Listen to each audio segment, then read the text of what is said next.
8. aprila uveče nama dolazi 13 izbornih lista. Od toga u poslednjih pola sata, znači u periodu između 23 i 30 i ponoći dolazi 7 izbornih lista i prilikom provere dokumentacije za ovu izbornu listu Jedinstvena ruska stranka Zoran Marić, evo vidite, na primjer, kako izgledala njihova izjava. To je sad pečat i on ovako na prvi pogled ne deluje sumnjivo pečat Osnovnog suda u Šapcu, ništa tu sporno nema. Međutim, radnici i članovi RIK-a uočavaju, ovde je kopija, pošto je original dat policiji, vidite ovde pečat u obrascu, znači u obrascu je napisano, odštampano da je ovo mesto na kojem se otiskuje pečat. Pogledajte sada ovde, na ovoj kopiji se možda slabo vidi, na originalu se vidi odlično, imate kao deo zagrade. I ovde vidite u samom pečatu kao da je kopiran ovaj pečat iz obrasca. I to se nama učinilo sumnjivim i policija je uradila veštačenje. Mi smo 9.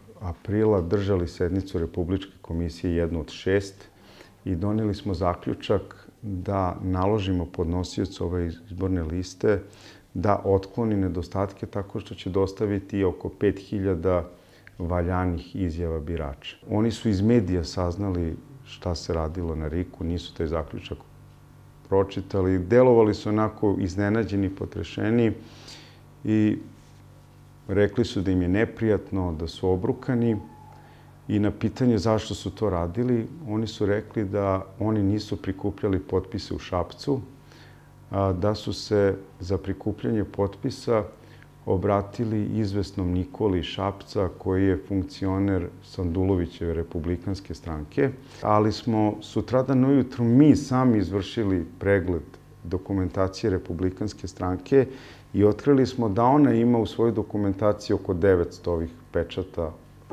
Rimsko 8 Osnovnog suda u Šapcu. Ali izvinite, je li ona, ta stranka u to vrijeme već bila prihvaćena kao stranka? Jeste, proglašena je, prošli su rokovi za prigovor, prošli su rokovi za žalbu, ta lista je postala pravnosnažna.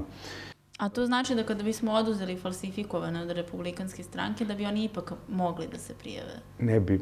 Ako bi im oduzeli to što je nesporno falsifikovano, evo imamo i za njih izveštaj od policije koja je veštačila i njihove pečate, tih 900 izjava, oni bi pali ispod 10.000. Znači, ta lista ne ispunjava uslove da bude proglašena, to je utvrđeno naknadno. Nije mi jasno kako je moguće da tek kada neko dojavi, evo, ovim slučajem vi ste otkrili jednu, pa je on došao i rekao da je republikanska stranka takođe učestvovala u tome. Da li možda na bilo koji način to je moglo preventivno da se reši? Da li zaista u RIK-u ne postoji neko ko gleda samo pečate, na primjer? Pa postoje ljudi koji gledaju pečate. Evo, pogledajte vi pečat, na primjer. Evo, nek pogleda javno. Šta vi mislite o ovom pečatu? Pa ja nisam stručna da pogledam. Pa pazite, i ljudi u RIK-u su pravnici i ljudi u RIK-u su službenici, razumete? Taj pečat će vam pogledati grafolog. I onda će pod mikroskopima porediti ovaj pečat i pravi pečat Trećeg osnovnog suda i naći će neku minimalnu razliku između ta dva pečata i doći će do zaključka da ovaj pečat laže. Ove izborne liste koje će zaista učestvovati na izborima, da li će one ponovo biti proveravane? Ne, mi smo te liste proveravali. Znači, mi za sada u njima nismo našli ništa od ovoga što je nađeno. Tu su 3 pečata sporna, znači taj šabački pečat, Prvi osnovni sud u Beogradu i Zrenjaninski pečat.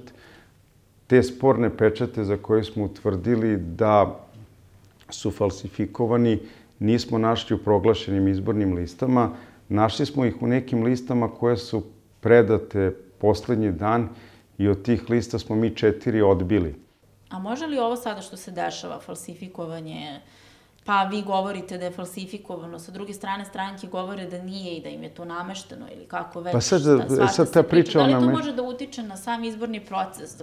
Da li to u nekom trenutku bi mogli da poništi izbore? Ne.